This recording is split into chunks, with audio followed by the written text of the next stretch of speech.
My husband made me swear never to go into the basement. For years, I obeyed, telling myself his secrets were small. A man's pride, a man's privacy. But when he died, I found a set of keys hidden in his wallet. The moment I turned the lock and stepped inside, I realized nothing about my life was what I thought it was, because down those stairs, in the silence beneath my home, something was still breathing. When my husband Samuel was alive, he had very few rules for our home. He was a quiet man, reserved and thoughtful, the kind of person who could sit in silence for hours yet still make you feel like you were not alone. But there was one rule that stood apart from all others, a rule he made me promise to follow without question: never go into the basement. At first, I laughed, thinking it was a joke, or perhaps a quirk of his childhood trauma, since the house had been in his family for generations. But the way his eyes hardened, the way his jaw clenched as he said it, made me swallow my laughter and nod. That was the end of it. For more than 2 decades of marriage, I never once set foot beyond the heavy oak door at the bottom of the hallway. Life has a way of pulling you along in its current, distracting you with daily routines. We raised our daughter, Lily, in that house, and though she often asked why the basement door was locked, Samuel's sharp, almost panicked, because it's dangerous was enough to keep her from pressing further. He had a gift for shutting down questions, and in truth, I had grown so accustomed to living above that forbidden space that it became like a scar on the body of our home, always present, never touched. Then death arrived like a thief. Samuel collapsed in our kitchen one winter morning, his hands still dusted with flour from the bread he'd been kneading. A sudden cardiac arrest, the doctor said, though the word sudden felt cruel after so many years of his quiet warnings. His insistence on precautions I never understood. In the haze of grief that followed, I sorted through his belongings slowly, each item a small wound. His clothes still smelled of cedar and soap, his journals filled with half-written notes and cryptic reflections. But it was when I opened his worn leather wallet, tucked deep inside his nightstand, that I found something that made my pulse stop. 2 iron keys on a rusted ring. Attached was a scrap of paper in Samuel's familiar script, just 3 words: for the basement. For days, I carried those keys in my pocket, as though they might burn a hole through the fabric if I left them unattended. I told myself I wasn't ready, that the door could wait, that grief demanded gentleness, not confrontation. Yet each night as I lay awake in the silence of our bedroom, my mind kept returning to that door at the end of the hall. The longer I delayed, the more unbearable the tension grew, like a low hum beneath the skin. It wasn't just curiosity anymore. It was a gnawing need to know what Samuel had hidden, what had been so dangerous that he carried the burden of secrecy until his dying breath. On the 7th day after his funeral, I found myself standing in the hallway, keys trembling in my hand. The oak door looked the same as it always had, but in my grief-clouded state, it seemed to breathe with a presence of its own, as if the house itself was waiting. I touched the knob, cold and resistant under my fingers, and for a moment I almost turned away. Samuel's voice echoed in my memory, his warning sharp and unwavering. But then another voice rose within me, quieter but steadier. You've earned the right to know. You've lived with the silence long enough. The key slid into the lock with unnerving ease, as if the door had been waiting all these years for this exact moment. The tumblers clicked, the sound reverberating through the stillness of the house like a gunshot. I exhaled shakily and pressed my palm flat against the wood before pushing it open. A breath of stale, cool air greeted me, carrying with it the scent of damp stone and something older, metallic, almost like blood. The narrow staircase descended into shadows, each step disappearing into blackness. A bare bulb dangled from the ceiling just inside the threshold, its chain brushing against my cheek as I reached up to pull it. The light flickered, weak but steady enough to reveal the first few steps. Dust floated in the beam, swirling like tiny ghosts disturbed from their slumber. My heart pounded so loudly I thought the walls might echo it back at me. I placed one foot on the top step, then another. The wood groaned under my weight, as though it had forgotten the sound of footsteps after so many silent years. My hand trailed along the rough wall for balance, the cold stone biting into my palm. Each step downward felt like crossing deeper into another world, one Samuel had carefully hidden away from us all. At the bottom, the air grew colder, heavier, thick with the weight of something unspoken. I reached the concrete floor and turned slowly in the dim circle of light. The basement was larger than I expected, its walls lined with shelves of boxes and old furniture draped in dusty sheets. At first glance, it looked ordinary, almost disappointingly so, the kind of place any family might use for storage. But then my eyes fell on the far wall. There, behind a set of rusted metal shelves, stood another door, smaller, reinforced with steel, its surface scratched with marks that looked like they had been made by desperate hands.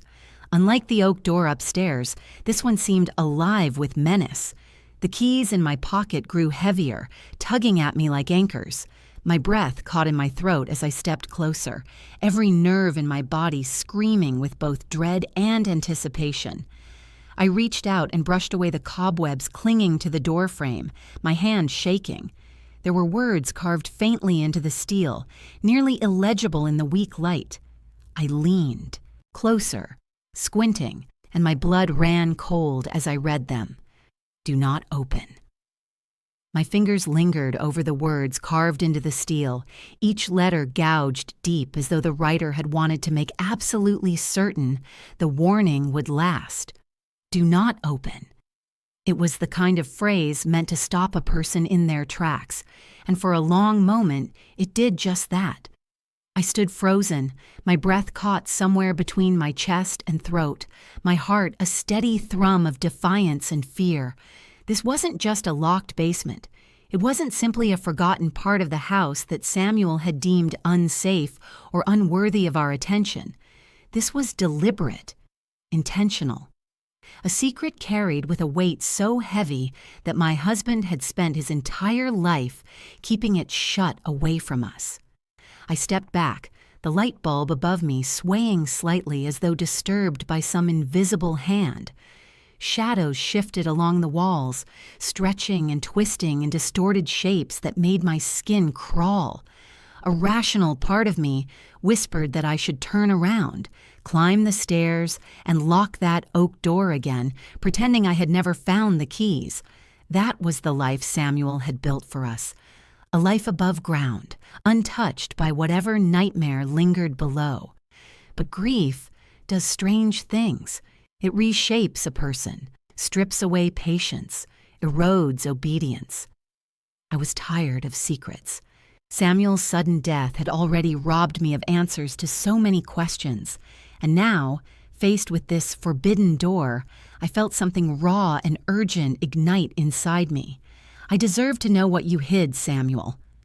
I tested the keys on the ring, running my thumb over their jagged teeth. One was longer and heavier, the kind of key meant for something ancient. When I pressed it into the lock, it resisted at first, stiff from disuse. I forced it harder, feeling the tumblers shift reluctantly. The sound that followed was loud, too loud, a harsh metallic clank that reverberated through the cement walls like a chain being dropped. For a moment, nothing happened. The silence stretched long enough to make me believe the door might still resist me. Then I heard it, a low groan deep in the mechanisms as the lock surrendered. My pulse hammered as the door shuddered inward slightly, a seam of darkness bleeding through the crack. I hesitated, my hand tightening on the handle. The air that leaked out was colder, damp and heavy, carrying with it a faint odor that made my stomach twist. Not quite rot, not quite earth, but something disturbingly in between. I gagged, pressing my sleeve against my nose, yet still I didn't let go of the handle.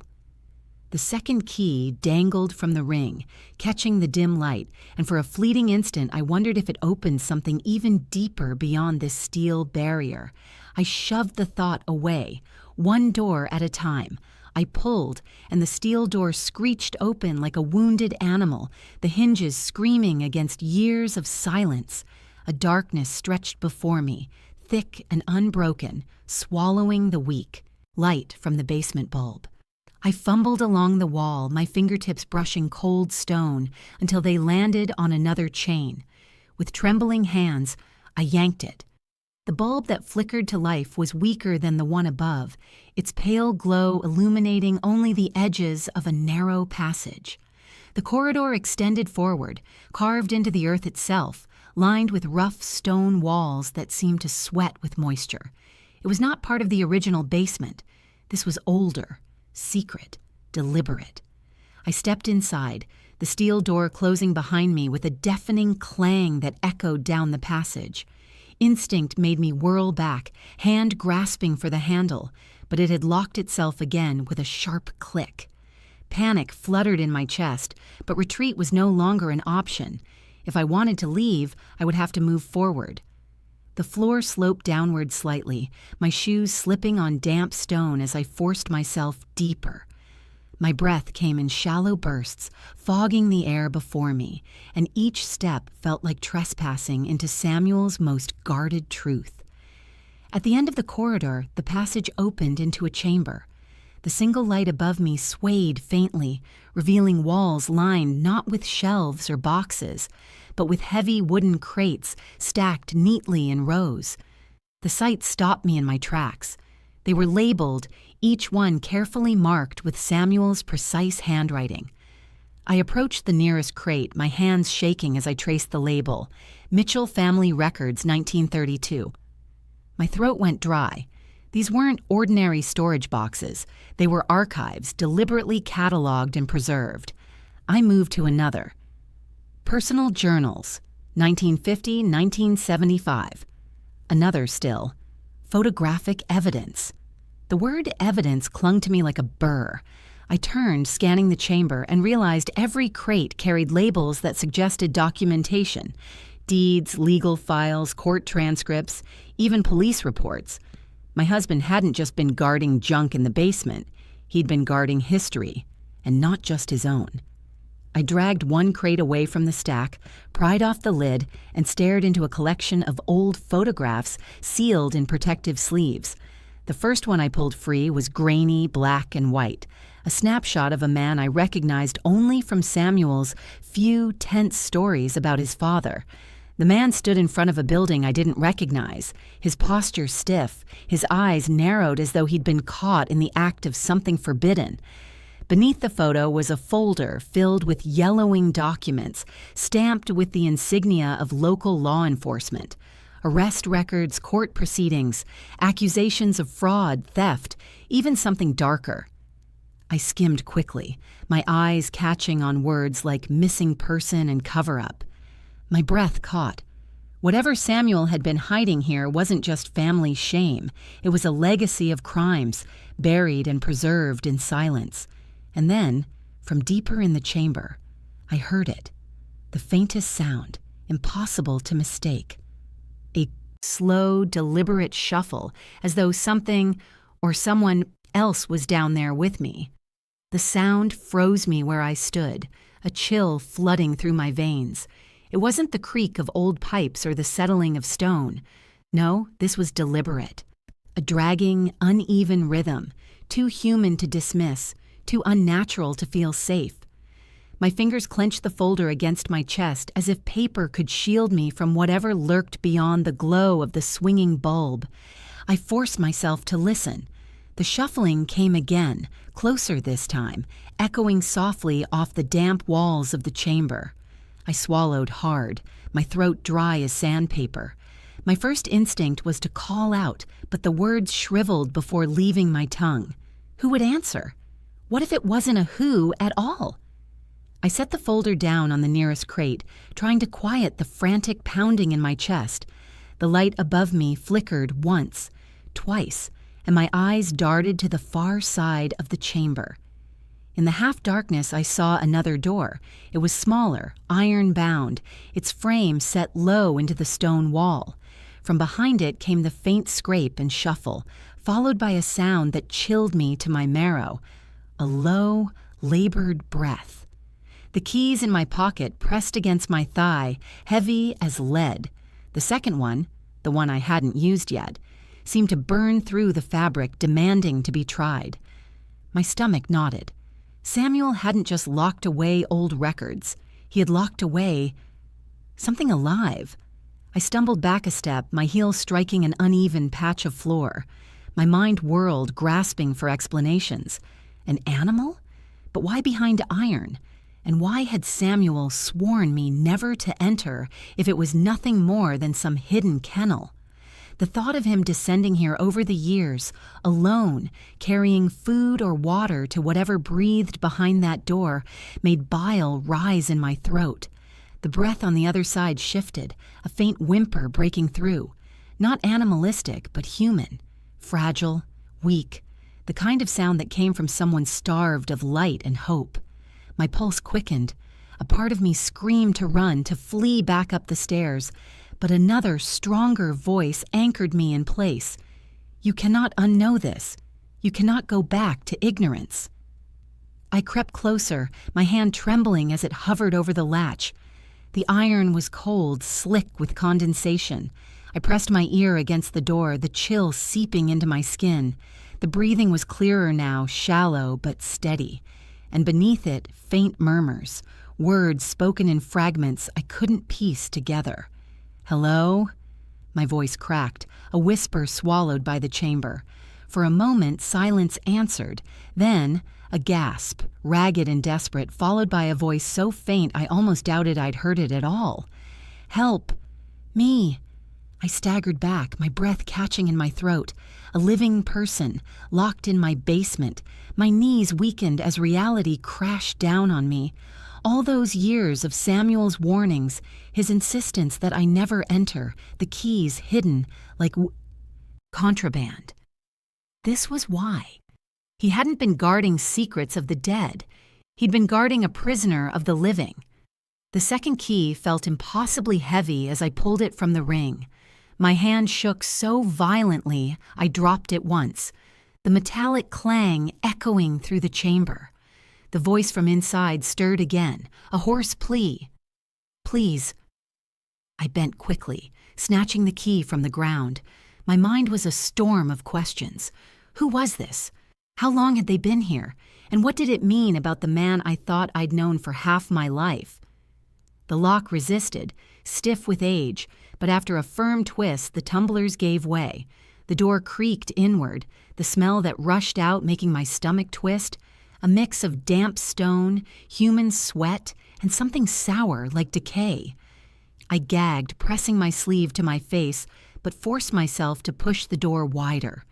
The narrow room inside was lit only by a single bulb caged in rusted wire. Its weak glow revealed a figure huddled in the corner, chained to the wall by one wrist. My heart lurched at the sight. It was a woman. Her hair hung in tangled mats around her face, her clothes little more than rags. She blinked rapidly, shielding her eyes from even the dim light. I stumbled forward, horrified. "My God, who are you?" Her head lifted, and when her eyes met mine, something inside me broke. They weren't wild or feral as I expected. They were weary, sunken with suffering, but undeniably human, filled with the kind of pain only years could etch. She licked her cracked lips and whispered, "Please, don't let him come back." The words struck me like a blow. Don't let him come back. She wasn't afraid of me. She was afraid of Samuel. The man I'd loved, trusted, shared a life and a daughter with. He was the one she feared. My vision blurred with tears and shock, but even as my body screamed to flee, my hands moved on their own, fumbling at the chain around her wrist. My heart pounded in my ears, my mind a flood of denial and disbelief. I wanted to scream that this couldn't be real, that there was some mistake, but the iron shackles in my hands told the truth Samuel had buried. and as the lock clicked open and the chain fell away, the woman's next words sliced through me with a chilling certainty. "You have no idea what he was hiding from you, or why he chose me." Her voice lingered in the stale air like smoke, each word a spark igniting questions that burned through my chest. "You have no idea what he was hiding from you, or why he chose me." I stared at her, my hand still hovering over the loosened chain, my body trembling as if it couldn't decide whether to collapse or flee. My mouth went dry, but I forced the words out, barely a whisper. "Chose you? What do you mean?" The woman's lips quivered, her cracked skin peeling as she tried to form words. Her body sagged against the wall, exhausted from the effort of speaking. I looked around the small chamber, a bucket in the corner, a filthy mattress, water stains streaking the stone. My stomach turned. This wasn't just a locked room, this was a cell. She rubbed her raw wrist, the skin broken where the shackle had gnawed into her flesh. When she finally spoke again, her voice was rough but deliberate. "He brought me here years ago, said I was safer here, said the world outside was dangerous, but that wasn't the truth." She lowered her eyes, tears tracking down through the grime on her cheeks. The danger was him. The words punched the air from my lungs. Samuel, my Samuel. The man who had held our daughter as a baby, who had read me poetry when I couldn't sleep, who had built a life of quiet consistency, was now painted as a captor, a monster. "No," I muttered, shaking my head violently. "You're confused. Samuel, he couldn't." Her eyes snapped up, piercing me with a desperate clarity that shattered my denial. "He was. He took me when I was 19. I remember the night. The smell of his cologne, the way he told me not to scream because no one would hear." Her chest heaved, the memory breaking her voice. "I've been here ever since." The room spun. My knees buckled, and I stumbled back against the opposite wall, bile rising in my throat. I wanted to reject it, to scream that she was lying, that this was some grotesque mistake.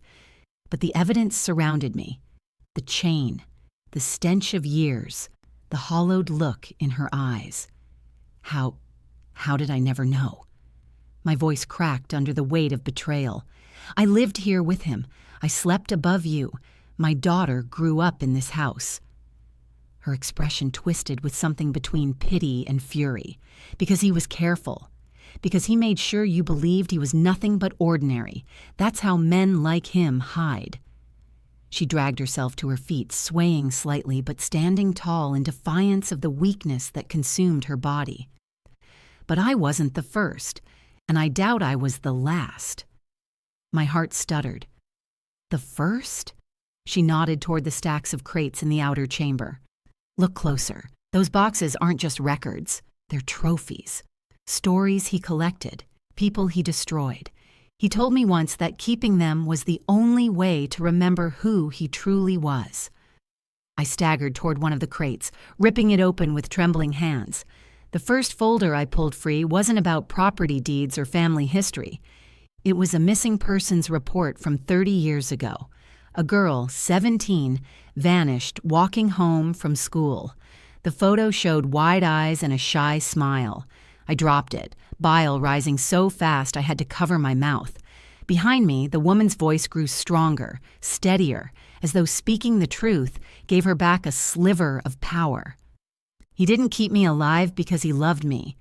He kept me alive because he needed someone to remind him of what he was capable of. Someone who could carry his secret when he couldn't trust anyone else." I pressed my hands to my ears, desperate to block it out, but her words pierced through anyway. Each syllable cracked the foundation of the man I had loved. The husband I'd grieved was now a stranger, his memory splintering into jagged pieces that cut me from the inside out. "You're lying," I whispered, though even as I said it, my voice faltered. Her laugh was hollow, broken but certain. If only I were. We stood in silence, the single bulb flickering overhead. My tears blurred the sight of her frail figure, but her presence was undeniable. She was real. Her chains were real, and Samuel's lies were real. Finally, she staggered toward me, placing her filthy hand against my arm with surprising strength, her eyes locked on mine, sharp and unflinching. If you don't believe me, then ask yourself one thing. Why did he never want you down here? Why did he make you swear with all that fire in his eyes that you'd never turn the key? The question landed like a knife in my chest. I had no answer, only a hollow silence echoing in my mind. I wanted to scream. I wanted to collapse. But above all, I wanted to know the truth. Every horrifying piece of it. "Tell me everything," I whispered. And with those words, the dam broke. She sank back onto the filthy mattress, her body trembling from exhaustion, but her eyes never wavered. They locked on me with a piercing intensity, as though she needed me to absorb every word she was about to say.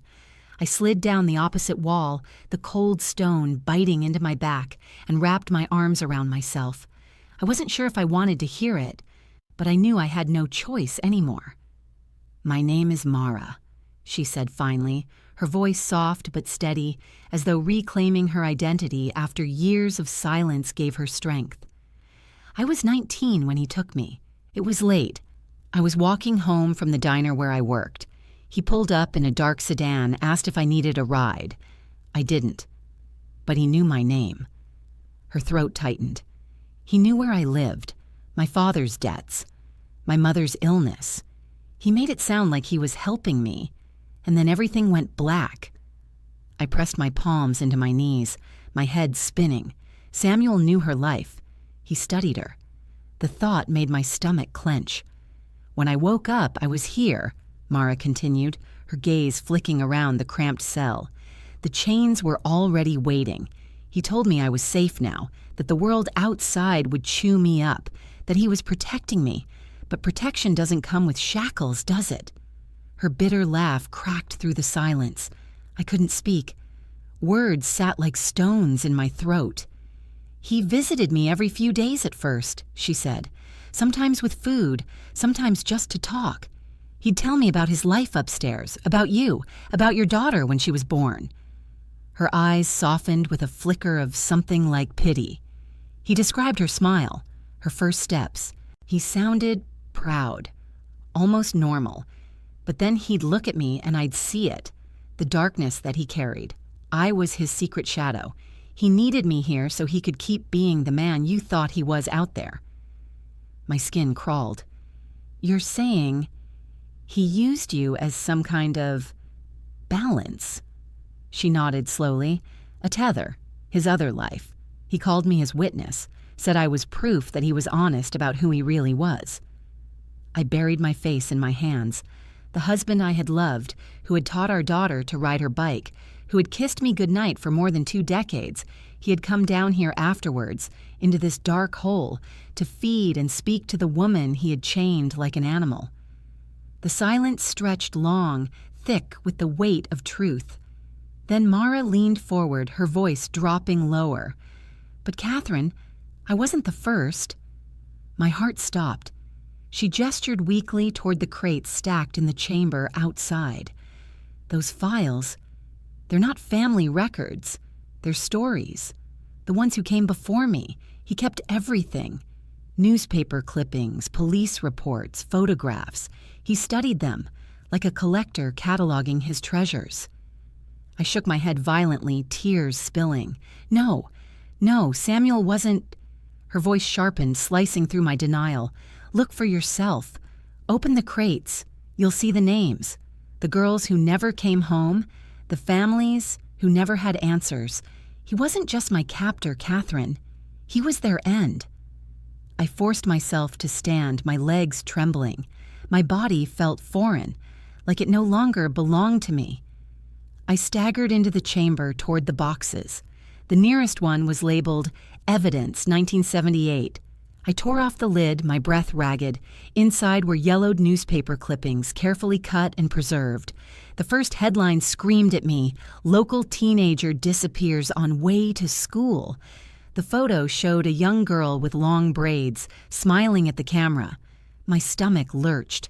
Beneath it were more clippings. Another girl, another disappearance. Handwritten notes in Samuel's precise script filled the margins.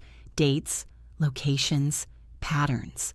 I staggered back, clutching the lid, bile rising in my throat. My chest tightened until I thought my ribs might crack. This wasn't the man I had loved. This wasn't Samuel. Or maybe it always had been, and I'd been blind. I stumbled back into Mara's cell, collapsing against the doorway. She watched me with hollow eyes, as though she had seen this same collapse many times before. The breaking of truth. "I wanted to hate you," she whispered, "for living up there, for laughing with him, for raising his child while I rotted below. But I realized you didn't know. You were just as trapped as I was in a different kind of cage." I wept, my body shaking uncontrollably. My mind replayed every small oddity, every unspoken moment over the years. The late nights Samuel claimed to be working in his study, the times he'd gone into the basement under the guise of maintenance. The way he'd reacted with almost violent anger if Lily wandered too close to that door. "Why tell me now?" I rasped, my voice raw. "Why wait until he's gone?" Mara's gaze darkened. "Because now you have a choice. You can pretend you never found me, lock that door again, and live with his memory as it was. Or you can face the truth of what he really was. But once you step forward, Catherine, there's no going back." Her words echoed in my skull, heavier than the stone walls around us. I looked at the open crates, the chains on her wrist, the shadows that seemed to stretch beyond the weak bulb's glow. For the first time since Samuel's death, I realized grief was not my heaviest burden. It was the truth, and the truth demanded something from me. I wiped my face, forcing myself to breathe evenly though my body shook. "Then show me everything," I said, my voice steadier than I felt. "If I'm going to carry this, I need to know it all." Mara's lips curved into something that wasn't quite a smile, more a grim acknowledgement of the storm to come. "Then you'd better be ready," she whispered, "because the basement isn't the only place he kept his secrets." Mara's words hung in the air like smoke, filling every corner of the room until I could hardly breathe. The basement isn't the only place he kept his secrets.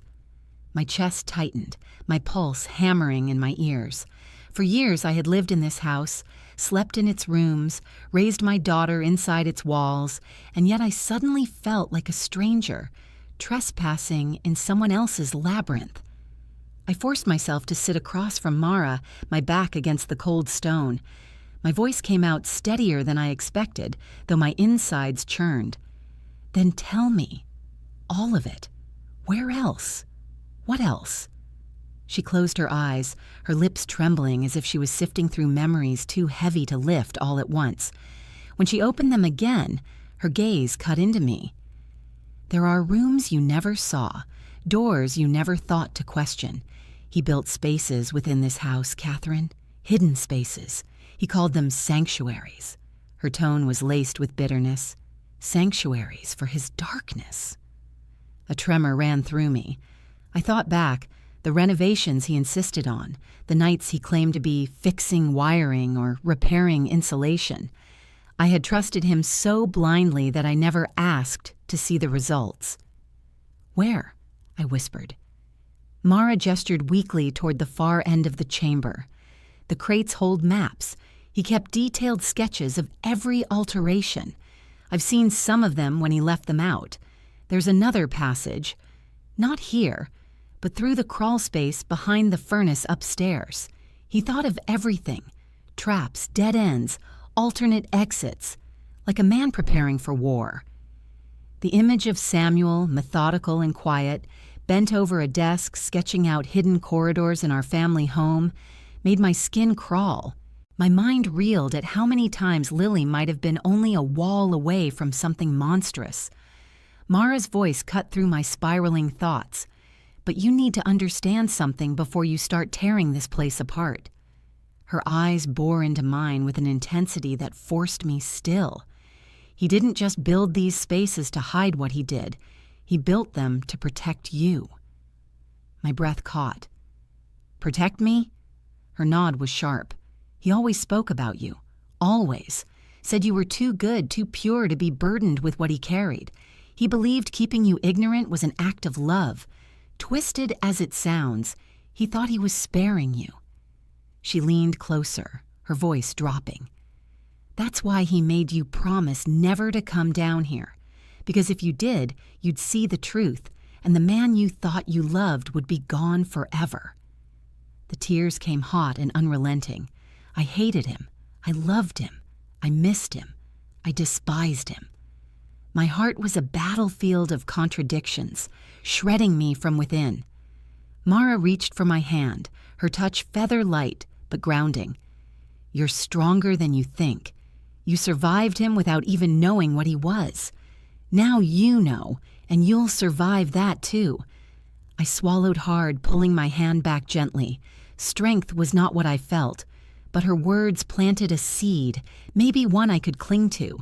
The chamber suddenly felt smaller, pressing in on me with suffocating weight. I needed air. I have to go upstairs, I muttered, staggering to my feet. My body felt hollow, like a puppet tugged by invisible strings. Mara didn't stop me, though her voice followed, soft and urgent. Don't pretend you can unknow this. Once you leave this room, the house will never look the same again. I climbed the corridor steps, each one heavier than the last.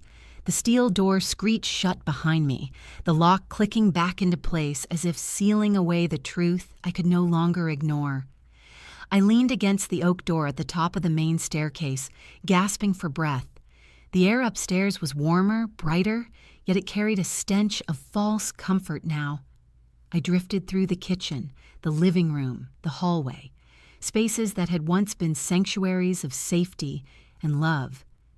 My gaze lingered on the familiar, the worn couch where Samuel and I had read to Lily, the kitchen table with its scratches from school projects, the photo frames lining the mantel. Every memory felt poisoned, tainted by the horrors buried beneath. I collapsed into a chair, burying my face in my hands. Questions pounded against my skull. Who else knew? Did the neighbors suspect? Were there other survivors, other Maras, hidden in places I had never imagined? A sudden thump jolted me upright. It came from the far side of the house, faint but distinct. My heart lurched. The house was supposed to be empty except for me. Slowly I rose, my footsteps cautious against the creaking floorboards. The sound came again, louder this time, from behind, the wall near the furnace room. I froze, Mara's words echoing. He built spaces, hidden spaces. My mouth went dry as I pressed my ear to the wall. The faintest scrape came from within, like fingernails dragging against wood. And then, a whisper, muffled but unmistakable, seeping through the cracks of plaster and timber. Is someone there? The whisper crawled through the wall and into my ears like a blade of ice. I stumbled back, my hand pressed hard against my chest as though I could steady the violent rhythm of my heart. My first instinct was denial, a trick of the mind, a cruel echo born from exhaustion and grief. But then it came again, clearer this time, unmistakably human. Please, I can hear you. My knees weakened, and for a moment I thought I would collapse. The furnace room door loomed at the end of the hall, its peeling paint suddenly sinister in the dim light. Samuel's shadow clung to it, thick as tar. I forced myself forward, one trembling step at a time, until I stood before the door. My fingers brushed the knob, slick with sweat, and I pulled it open. The furnace sat hulking in the center, the metal pipes above groaning faintly as if the house itself were breathing. I scanned the room with frantic eyes, searching for any logical explanation. And then I saw it. A seam in the wall, barely perceptible, where the paneling didn't quite align. The whisper had come from there. I pressed my palm against the seam. The wood was cold, vibrating faintly with the sound of muffled movement on the other side. "Who's there?" I called, my voice hoarse. A pause. Then, "Help me. Please." The voice was faint, brittle, but undeniably alive. My stomach churned. Samuel hadn't just kept Mara locked in the basement, he had built other cages, other secrets. How many more? My hands shook as I felt along the wall, searching for a latch. At last my fingers found a small notch, cleverly hidden in the molding. With a tentative tug, the panel gave way with a creak, swinging inward on concealed hinges.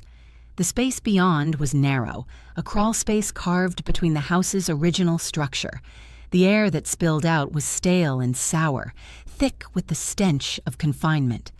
I covered my mouth and nose with my sleeve and crouched low, peering into the gloom.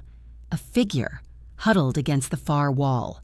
The dim light from the furnace room barely reached them, but I could make out the fragile outline of a body wrapped in tattered fabric, hair-matted skin pale and gaunt. My heart lurched violently against my ribs. "Who are you?" I whispered, my voice breaking.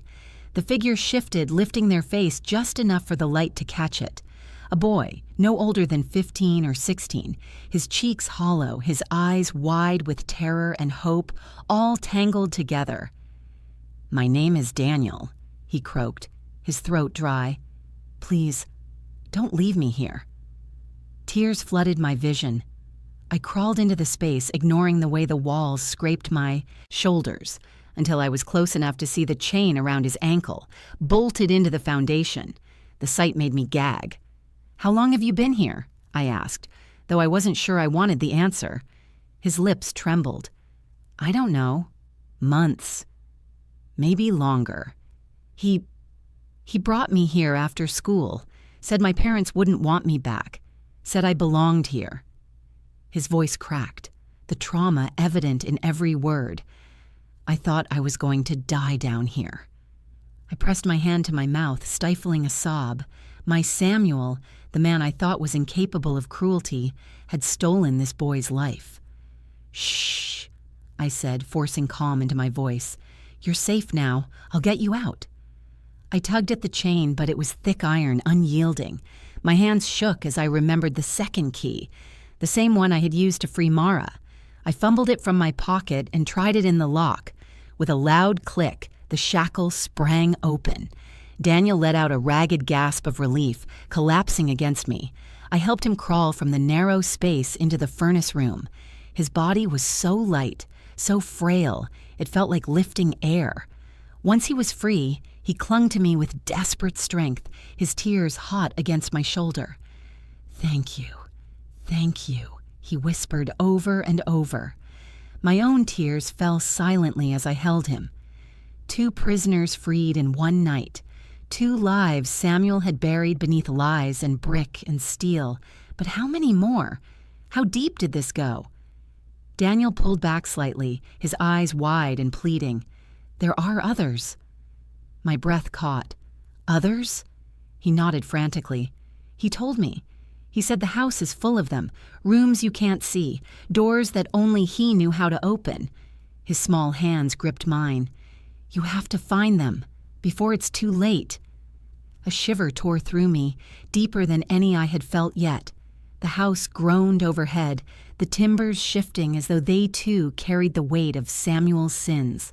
I looked down at Daniel's haunted face, then back toward the hallway that led to the basement where Mara waited. My entire world tilted under the crushing realization my home was not a home at all. It was a labyrinth of cages, a mausoleum of secrets, and I was standing in the center of it. Daniel's words echoed inside me like a curse. There are others. My knees went weak, and I gripped the furnace doorframe to steady myself. The house, once my safe haven, loomed now as a grotesque machine, every wall and floorboard a possible veil over hidden suffering.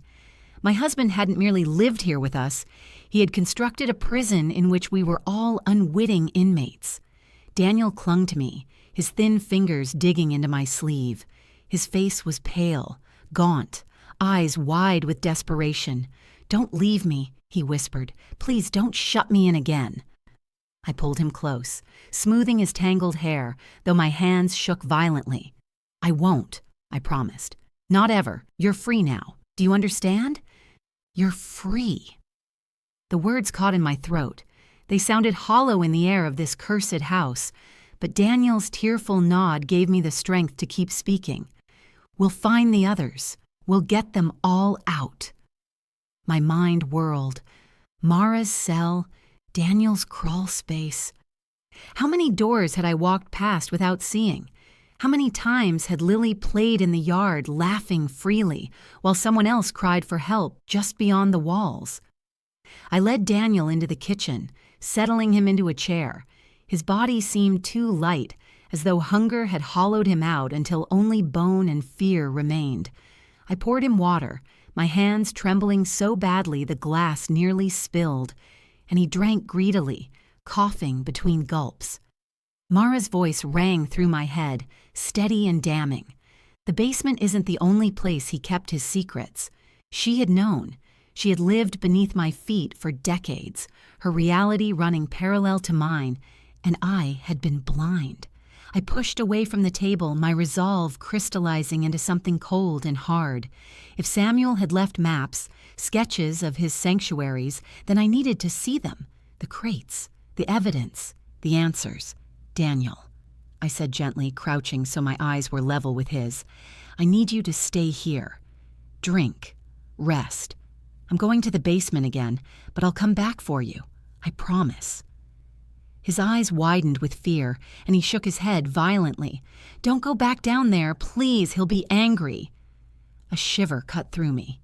Even in death, Samuel's shadow loomed so heavily that this boy still feared his wrath. I gripped Daniel's hand. "He's gone," I said firmly, though my voice cracked. "He can't hurt you anymore. I'll protect you now." I left him trembling in the kitchen, the glass of water clutched to his chest like a lifeline, and returned to the basement door. The oak seemed heavier than before, as though it knew what I had discovered. With unsteady breath, I descended once more, the light above swaying and casting monstrous shadows on the stone walls. Mara was waiting where I'd left her, her frail frame silhouetted in the glow. She studied my face as I entered, her eyes narrowing. "You found one." I froze. "How did you—" "Your face," she said simply. "It's the face I had when I first realized he wasn't just my captor. He was something much worse." I swallowed hard. "There was a boy, behind the furnace wall. His name is Daniel." Mara's lips trembled, her eyes filling with tears that never quite fell. "Then he didn't stop with me. I feared it, but I never knew. He kept me here, but he spoke of others sometimes, slipped when he thought I wasn't listening. I prayed they were only fantasies. Now I see I was wrong." I moved to the crates, dragging another one open with trembling hands. Inside were rolled papers bound with string. My heart lurched as I unfurled one. A blueprint of the house marked with red ink, circles and notes scrawled in Samuel's neat, meticulous handwriting. False wall, soundproof panels, alternate access. The house was riddled with hidden chambers, behind the library, beneath the pantry, even under the garden shed. Each mark was another secret, another potential cell. My stomach turned. My home had been a map of suffering all along, and I had been too blind to read it. Mara's voice broke through my daze. "You can't do this alone. If there are others, they may not be alive. Or worse, they may be like me. Broken. Afraid. You'll need help." But the thought of going to the police made my blood run cold. What would I say? My dead husband was a monster who built cages in our house. Come and see? They would lock me in an asylum before they believed me. And if they did believe me, they'd take everything. The house, Lily's memories, maybe even my freedom. I clenched the map tighter. "I'll find them," I said through gritted teeth. "Every last one." Mara studied me for a long moment, then nodded. "Then you'd better be prepared, because the deeper you go, the less of him you'll recognize, and the more you'll see the truth of what you've been living inside." A heavy silence fell. The blueprint trembled in my hands, the inked markings staring back at me like accusations. For the first time, I realized the truth wasn't buried in the basement. The truth was everywhere, and the house itself had become Samuel's confession. The blueprint shook in my hands, Samuel's neat, almost obsessive handwriting glaring at me like an accusation. False wall, soundproof panels, alternate access. Every circle marked on the paper felt like a wound opening on the skin of the house, bleeding secrets I could no longer ignore. I spread the pages out on a crate, tracing the lines with trembling fingers. The marks weren't random, they were systematic, calculated, each one positioned in a place that blended perfectly into the rhythm of the house. The pantry, the library wall, the shed outside. How many nights had I walked these halls without realizing I was walking atop hidden graves of suffering? Mara's voice pulled me back from the spiral. Where will you start? I swallowed hard, my throat dry. The pantry. It was closest, circled in bold red ink with the words, "False floor," scrawled beneath. Mara's eyes darkened. Be careful. Not every secret he kept wanted to stay hidden. Her words gnawed at me as I climbed the stairs, the blueprint clutched to my chest like both shield and curse. Upstairs, the kitchen was silent, though Daniel sat where I had left him, his head resting on the table, the empty glass still clutched in his thin hand. His chest rose and fell shallowly, exhaustion pulling him into restless sleep. I paused, watching the fragile rise and fall of his back, and guilt cut through me like a knife. He deserved safety, warmth, food, a life. But all I could offer was a house still riddled with nightmares.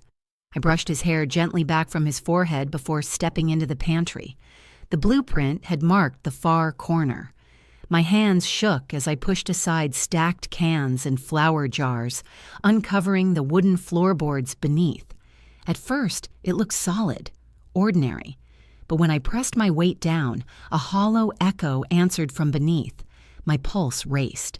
I dropped to my knees, running my fingers along the edges. There it was, a seam, barely visible, but unmistakable. With a sharp tug, the panel gave way, revealing a black void beneath. A ladder descended into the darkness, the smell of stale air rising like a warning. For a moment, I couldn't move. My mind screamed at me to close it back, to forget, to shove the jars back into place and pretend I had never found it. But another voice, the voice that had driven me to unlock the basement door in the first place, urged me forward. I gripped the ladder, its rungs cold and slick under my palms, and descended. The air grew colder, denser, swallowing the faint light from the kitchen above. When my feet touched the bottom, I flicked the small flashlight I had grabbed from the counter. Its beam cut through the dark, illuminating a narrow chamber carved into the foundation. The sight that met me made my stomach twist. It was a room, but not like Mara's cell or Daniel's crawl space. This space was lined with shelves, each one meticulously arranged with objects sealed in glass jars. Dozens of them, hundreds maybe. My breath hitched as I stepped closer, the beam of light settling on the first row. Locks of hair, some dark, some blonde, some streaked with gray, each one carefully labeled with a name and date. My hand flew to my mouth, bile burning my throat. I stumbled to another shelf. Inside the jars were scraps of fabric, dresses, shirts, ribbons, all labeled, all cataloged. This wasn't just a hiding place. This was a shrine. Samuel hadn't only captured lives, he had preserved pieces of them like trophies, like relics of his hidden kingdom of cruelty. My knees buckled and I collapsed against the wall, the flashlight beam jittering across more shelves, more jars, more evidence of the man I had never truly known. I wanted to scream, to destroy everything in sight, to shatter the glass until nothing remained. But a small sound stopped me. A cough. Weak, raspy, coming from the far corner of the chamber. I froze, my breath caught in my chest. Slowly, I raised the flashlight and turned it toward the sound. There, huddled in the shadows, was another figure, smaller this time. A child no older than 10, their knees drawn tight to their chest, eyes blinking against the sudden light. The child flinched, their voice a broken whisper. "Don't hurt me." My heart cracked open. The flashlight nearly slipped from my hand as I dropped to my knees, tears spilling freely. "No," I whispered. "No, sweetheart. I'm here to help you." The child stared at me, trembling, before pointing a small, shaking finger toward the jars. Their voice was barely audible, but it carried the weight of every horror I had uncovered. He said, "They're all still here, watching us." The child's words clung to the air like cobwebs. "They're all still here, watching us." My skin prickled, my breath shallow. The shelves of jars loomed around me, hundreds of nameless eyes staring through glass, silent witnesses to decades of cruelty. I forced myself to move, though my body felt made of stone. Crawling closer, I lowered the flashlight so its glow fell gently across the child's frail face. Their cheeks were hollow, lips cracked, hair clumped with dirt. The chain around their ankle gleamed faintly in the beam. Another prisoner. Another life caged in Samuel's labyrinth. "I won't hurt you," I whispered, my voice trembling. "I swear. What's your name?" The child shrank back, eyes darting between me and the shelves. After a long pause, a voice barely louder than breath escaped. "Emily." Tears burned hot behind my eyes. Emily. A name to hold on to, proof of a person, not just another relic in Samuel's twisted collection. I reached for the shackle binding her leg, the iron cutting deep into pale skin. My hands fumbled with the lock, slick with sweat, but then I remembered the key. The same cold piece of metal that had freed Mara, that had freed Daniel. My fingers shook as I slid it into place. The lock clicked open with a sharp metallic snap. Emily gasped, pulling her leg free with a wince. She didn't run to me at first. She simply sat, rubbing the raw skin at her ankle, staring at the fallen chain as though it might spring back to life at any moment. Only after a long silence did she edge closer, her small hand slipping hesitantly into mine. The touch broke me. I gathered her against my chest, cradling her fragile frame as sobs racked through me. "You're safe now," I choked out. "You're safe." But was she? Was any of us? The flashlight beam swung wildly as I held her, catching on more jars, more labels. I forced myself to look, even as nausea churned in my stomach. Each tag bore a name, some faded with time, others crisp and new. The dates stretched across decades: 1978, 1986, 1993, 2007, 2019. The timeline was relentless. He had never stopped. Not once. Emily's whisper tugged me back. He said, "If I was good, I wouldn't end up in the jars." The bile rose so fast I had to swallow hard to keep it down. My husband, the man I had loved, trusted, shared my bed with, had turned innocence into bargaining chips for survival. I wiped Emily's face gently, my heart breaking at the dirt smudges, the hollowness in her eyes. "You're not going in the jars. Not ever. You're leaving this place with me." The words tasted like steel, a vow. I lifted Emily into my arms, her body frighteningly light, and climbed the ladder back into the pantry. My muscles burned, but I held her tight, refusing to let her go. The kitchen light felt blinding after the suffocating dark below. Daniel stirred at the table, blinking groggily, and when his eyes landed on Emily, his mouth fell open. He pushed himself up on trembling arms. "There's another one?" I set Emily down gently beside him, brushing her hair back. "This is Emily. You're not alone anymore." The two of them stared at each other, silent recognition passing between them, a recognition no child should ever have to carry. Shared captivity, shared trauma. I turned to the blueprint, spreading it on the table, my tears blurring the red ink. Mara's warning rang in my head. The deeper you go, the less of him you'll recognize. But I already felt stripped bare. The Samuel I knew was gone, replaced by a stranger, a monster who had built an empire of pain beneath my very roof. Emily tugged my sleeve. "There's more." My throat tightened. "More children?" She nodded. "He told me. The house has many doors. Some stay closed forever. Some only open when he wanted." Her words sent a shiver through me, my eyes darting to the blueprint. More circles, more hidden spaces, and I realized with a sickening certainty, I hadn't even begun to uncover the full truth. I clenched the map, my jaw tightening. "Then we'll open every door." The children watched me, fragile but trusting, as though I could be the savior Samuel had denied them. But inside, my resolve hardened into something darker. If Samuel had thought he could bury the truth in walls and chains, he had underestimated the one thing he never accounted for: me. This house would no longer keep his secrets. I would tear down every panel, every wall, every lie, until the last soul was free and the last truth dragged screaming into the light. Even if it meant destroying everything I had ever known, the house was no longer mine. Every beam, every wall, every door groaned under the weight of the blueprint spread out on the kitchen table. Red ink bled like wounds across the page, marking places Samuel had hollowed out, carved into darkness, and filled with silence. My safe haven, my home of 2 decades, had been nothing more than his stage, a mask for his theater of cruelty. Emily sat pressed against Daniel on the kitchen chair, her small fingers tangled in his sleeve like an anchor. They were both watching me, wide-eyed, their gazes heavy with unspoken trust.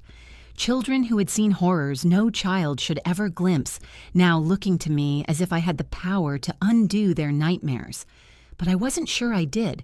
My hands shook as I traced the next circle on the blueprint: library wall, hollow space, a bold note in Samuel's script: "Do not disturb, unstable." My breath caught. How many times had Lily curled up with her books in that very room, the sunlight pouring across the rug while just beyond the shelves a secret festered? I steadied myself against the counter. I couldn't let them see my fear. Daniel, Emily, even Mara still waiting in the basement. If I faltered, the fragile thread of hope I'd given them would snap. "Stay here," I told the children softly. "Don't move. Don't open the door for anyone but me." Daniel's jaw tightened, his voice raspy but insistent. "What if there are more? What if they're trapped like we were?" His words cut me. He wasn't asking. He was begging. He needed to believe someone would save the others. I reached over and gripped his thin hand. "I will find them. But I need you to keep Emily safe while I do." He nodded slowly, though his eyes betrayed the same fear I carried. I grabbed the flashlight again and forced my legs to move. The library was silent when I entered, the smell of old paper wrapping around me like a shroud. The shelves lined the walls from floor to ceiling, Samuel's collection of literature carefully curated over the years. He had always loved this room, calling it his sanctuary of knowledge. The irony made my stomach twist. The blueprint guided me to the far wall behind the tallest shelf. I pressed my hands against the wood, listening. The hollow echo answered back. My breath quickened. I pushed the shelf, but it resisted. Gritting my teeth, I shoved harder, the scrape of wood against wood echoing like a scream, until at last it shifted an inch, then another. Behind it, a narrow panel of plaster barely covered a cutout space. I pried my fingers into the seam and pulled. The panel cracked open, dust raining down, revealing a passage descending into blackness. My flashlight beam cut across the opening, illuminating the stairs. They were narrow, steep, and damp, the stone glistening as though the house itself was sweating. I descended slowly, the air growing colder with each step until I reached another chamber. This one was different. It wasn't a cell. It was larger, lined with tables and cabinets. Metal instruments lay neatly arranged on trays, their surfaces corroded but recognizable.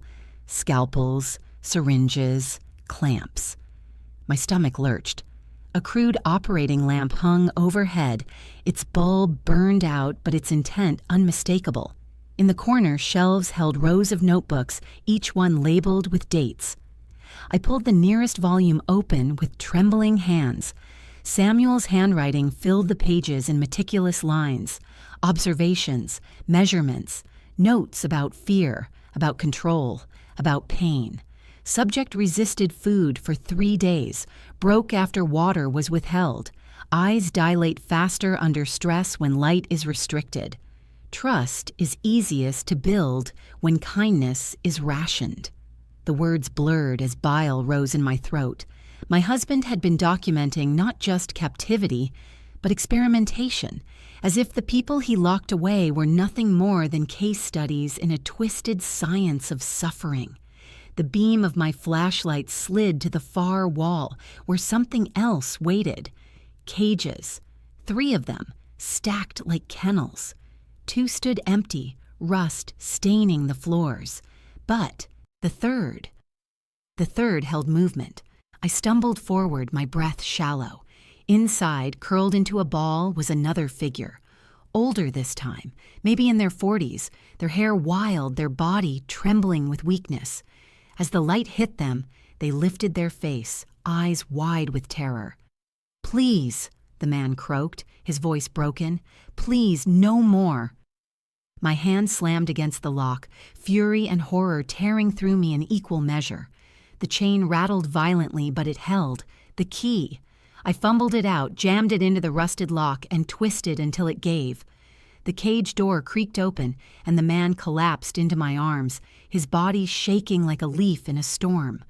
I lowered him gently to the ground, brushing the grime from his face. "You're free," I whispered fiercely. "Do you hear me? You're free." His eyes fluttered, unfocused, as though he didn't understand. Maybe he couldn't. How long had he been down here, reduced to nothing but an experiment? A subject in Samuel's ledger of cruelty? I glanced around the chamber, my chest heaving. Shelves of instruments, notebooks of torture, cages of stolen lives. This wasn't just a prison, this was Samuel's laboratory, and for the first time, I realized the full truth. My husband hadn't hidden his darkness by accident. He had nurtured it, studied it, perfected it. The monster hadn't lived beneath the house. The monster was the house. The man's weight sagged against me, his body so frail it felt as though the bones might snap beneath my arms. His breath came in shallow gasps, his eyes glassy with confusion. For a long moment he simply clung to me, his fingers digging into my sleeve as if afraid I might vanish and leave him trapped again. "You're safe now," I whispered, though the words tasted like lies. Because how could anyone be safe in a house that breathed secrets through every wall? I eased him against the stone, my flashlight trembling as it slid across the room. The instruments gleamed in the beam like the teeth of some sleeping beast, jars of rusted metal and glass, standing sentinel over Samuel's madness. The notebooks still lay open on the table, their neat script a record of horrors I could barely comprehend. I forced myself to pick one up again, flipping to a page midway through. Subject number 12 exhibits dependency after sustained deprivation, exhibits gratitude after minimal kindness, emotional response amplified when trust is intermittently withheld. My throat constricted. Gratitude, trust. He had written about these people as though they were laboratory rats, testing the elasticity of their humanity.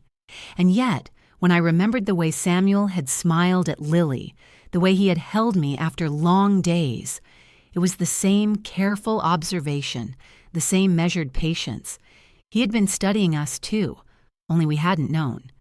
The man at my feet stirred, his lips forming broken syllables. "How long?" I crouched, brushing hair from his damp forehead. "How long what?" His eyes met mine, hollow but sharp with need.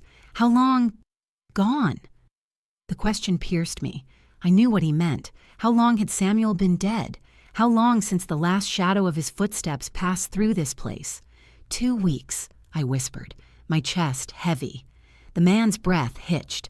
A sound like a laugh or a sob rattled out of him, jagged and raw. Relief and grief collapsed together in that single sound, and it echoed inside me like a dirge. I couldn't stay in this chamber. The walls felt alive with memory, the instruments humming with the ghosts of screams. I pulled the man to his feet, slinging his thin arm over my shoulder. Step by step, we climbed the narrow stairs, the flashlight beam dancing erratically as I half dragged, half carried him into the library above. When the panel closed behind us, sealing the chamber in darkness once more, I almost collapsed with relief. But the relief was fleeting. Because the moment I saw Daniel and Emily waiting in the kitchen doorway with their eyes wide, their small bodies trembling at the sight of the man leaning against me, I felt the truth settle heavy as stone in my chest. They weren't the only ones. Mara's voice rose in my memory. The deeper you go, the less of him you'll recognize. I hadn't even reached the bottom of his blueprints, yet I already felt stripped bare. Samuel wasn't a husband, wasn't a father, wasn't even a man I could categorize anymore. He was a system of cruelty, a machine designed to break and collect human lives. I helped the man into a chair beside Daniel and Emily. He slumped forward, mumbling incoherently, his body racked with tremors. The children stared at him as though he were a ghost. In some ways, he was. I laid the blueprint across the table again. My tears blurred the red circles, but I traced them anyway. Pantry, uncovered. Library, uncovered. Beneath the shed, behind the attic wall, even under the guest bedroom floor. More spaces, more secrets. Emily's small voice tugged me back from the storm. How many? I looked at her, my lips parting, but no words coming. How could I answer when I didn't know? When even Samuel's meticulous notes felt like only fragments of a greater puzzle. Daniel's gaze hardened, his voice quiet but steady. We can't stay here. Not in this house. It's his. The truth of it cut me. This house had been my life, my home, the place where I raised my daughter, celebrated birthdays, shared laughter and love. But now, every corner felt infested, poisoned by Samuel's touch. Could I ever scrub it clean? Or would his shadow always linger, pressing through the walls like mold? I pressed my palm flat against the blueprint. We'll get everyone out, I said finally, though my voice trembled. Every last one, and then we'll burn this place to the ground if we have to. The words shocked me even as I spoke them. Burn it down.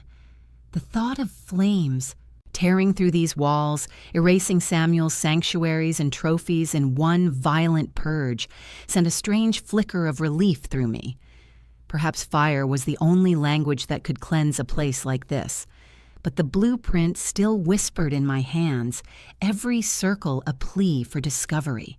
If there were more souls hidden, alive or dead, I couldn't abandon them. Not yet. Mara's voice echoed faintly from the basement, carrying up the stairs. Catherine, what have you found? I turned toward the sound, my decision carved into my bones. The truth, I whispered, and I'm not done yet. The blueprint lay spread across the table, its red circles glaring up at me like open wounds. Pantry, revealed. Library, revealed. And yet more remained. The shed, the attic, the guest bedroom floor. Each mark whispered Samuel's voice into my ear, that familiar calmness now twisted into cruelty. Don't go there. Don't disturb what must stay hidden. But I had already disturbed it all. I couldn't stop now. Daniel and Emily huddled together beside the man I had pulled from the cage. Mara's faint calls drifted up from the basement, the echo of a woman who had lived too long in silence. They were all watching me, waiting for me to act, waiting for me to finish what Samuel had begun. I gathered the flashlight and the keys, my chest heavy with dread. Stay here, I told them, though even as the words left my mouth, I knew they couldn't protect anyone. Not while the house still breathed secrets. The shed was my first destination. The night air was sharp as I stepped outside, the weight of the house pressing on my back like a living thing that didn't want me to leave. The shed stood crooked at the edge of the yard, a structure Samuel had always insisted was off limits because of old tools and unsafe flooring. Lies, I knew now. Inside, the smell hit me first, damp wood, rust, and something sour beneath it. My flashlight beam swept across rakes, shovels, coils of rope, until it caught on the ground. A panel of boards, newer than the rest, nailed down in a rough square. My stomach dropped. I pried the boards loose, the nails shrieking as they tore free, and uncovered another ladder descending into darkness. My breath came shallow, my body trembling, but I forced myself down. The chamber beneath was smaller than the others, but what it held made my knees buckle. Bodies. Not living. Not like Mara, Daniel, Emily, or the man from the cage. These were skeletal remains, half shrouded in decayed fabric, arranged carefully in rows along the wall, each one tagged with a slip of paper pinned to their tattered clothes. Names, dates, Samuel's handwriting. My vision blurred. I pressed my hand to my mouth to keep from screaming, bile rising hot and bitter.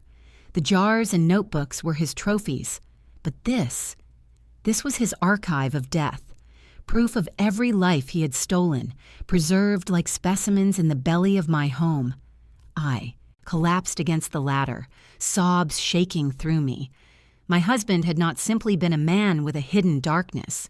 He had been a predator, meticulous and unrelenting, who had built a kingdom of silence beneath the facade of family and love. I staggered back up into the shed, gasping for air that felt no cleaner than the chamber below. The stars overhead looked cruelly bright, indifferent to the horrors buried beneath them. When I returned to the kitchen, my face streaked with tears and dust. The survivors looked up at me with wide, searching eyes. I wanted to shield them from the truth, to tell them it was over, that there was nothing more. But I couldn't. Lies were Samuel's legacy. Mine had to be different. "There are more," I whispered, my voice raw. "Not alive, but they deserve to be found." Silence fell heavy. Daniel's small hand slid into Emily's, his jaw trembling as he nodded. Mara's voice drifted up from the basement again, sharper this time, as if she already knew. "Then you must bring them into the light." I collapsed into the chair, staring at the blueprint one last time. My grief was gone now, hollowed out and replaced by something harder. Fury. Resolve. The Samuel I had loved had never truly existed. He had been a mask stretched over the face of a monster, but I would not let that mask endure. I would call the police, the FBI, the press. The world would know what he had done. Every wall would be torn down, every chamber unearthed, every victim named. His empire of silence would burn in the fire of truth, and I would see it through until the last brick of this cursed house turned to ash. I looked at the children, at the broken man in the chair, at the map scrawled in my husband's hand. My voice, when it came, was steady, carved from stone. "This house was his," I said, "but its ruins will be mine." And as the survivors clung to one another in the dim kitchen light, I felt Samuel's presence for the final time, not as the husband I had once loved, but as the shadow I would spend the rest of my life erasing. The truth was no longer buried. The truth was mine.